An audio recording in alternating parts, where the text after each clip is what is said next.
This is the story of many, many secrets, and the damage that secrets can do.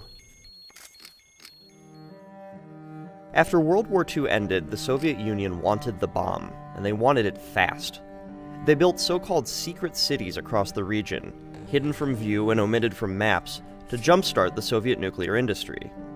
One of these cities was Chelyabinsk 40, home to the Mayak plutonium production facility. The very first Soviet nuke was developed here in the late 40s, and for the residents of the city, secrecy was a way of life. Here's Nadezhda Kotyepova, a Russian woman who grew up in Chelyabinsk 40. Of course, I saw in my childhood that we are unusual because there were a checking system and there were soldiers around our city. My parents told me that our city is secret, but I was not interested to know why we are secret. The Soviet Union was obsessed with keeping the secrets of the Mayak plant, even when secrecy started to cost lives. These photos were taken by a documentary crew just a few years ago, in the area around the Mayak site. Starting in 1949, this area played host to one of the most sustained nuclear disasters in history. From 1949 to 1956, workers at the Mayak facility discharged radioactive waste into the nearby Techa River, poisoning the local environment and sickening nearby villagers. Then, in 1957, some nuclear waste buried underneath the site exploded, sending a radioactive cloud drifting across 20,000 square kilometers. With its priority on secrecy, the government's damage control was haphazard at best. More than 10,000 civilians were evacuated from the area, but in some cases the process took as long as 10 years. Meanwhile, leukemia rates in the area doubled. Stomach cancer there became twice as common as in Hiroshima. And according to Alessandro Tizet, a filmmaker on that documentary crew, communities in the region are still suffering today. We found that many who were children at the time of the incidents did not survive more than 40 years, and that their children have birth malformations and diseases, especially in the heart. All in all, the accidents at Mayak may have contaminated 500,000 people. It wasn't until 1989, almost 30 years later, that Russia admitted to the accidents at Mayak.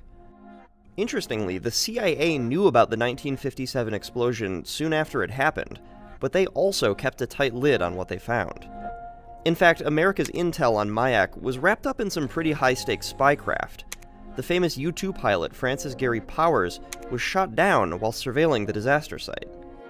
That was the only way we could find out, get any information on about a closed society. So why would the CIA help hide the Mayak incident? Why not embarrass the USSR with their own catastrophe? Well, it's hard to know, but some have suggested that the CIA didn't want to stoke fears in America's own nuclear industry. We would have our own growth and our own disasters to deal with in the years to come. The Russian government is more forthright about its history these days, but only to a point. Consider Nadezhda Kotyepova, the woman who grew up in the closed city of Chelyabinsk 40.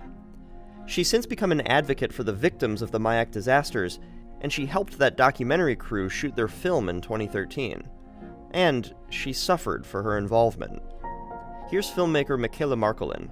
About 1 year after her visit, a twist in legislation offered the local authorities the opportunity to present her as a sort of spy and to suggest the possibility of an arrest for treason, for her ties with foreign countries as leader of an NGO, and her relation with a military nuclear compound.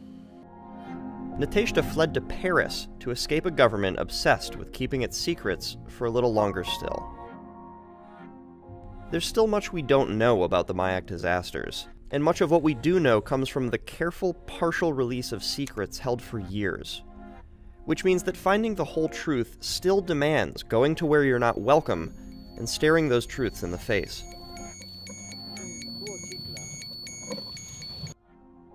If you're looking for more on nuclear accidents, we've got a doc for you to check out. Animal Planet presents the world premiere of Life After Chernobyl, Tuesday, April 26th at 10/9 Central on Animal Planet.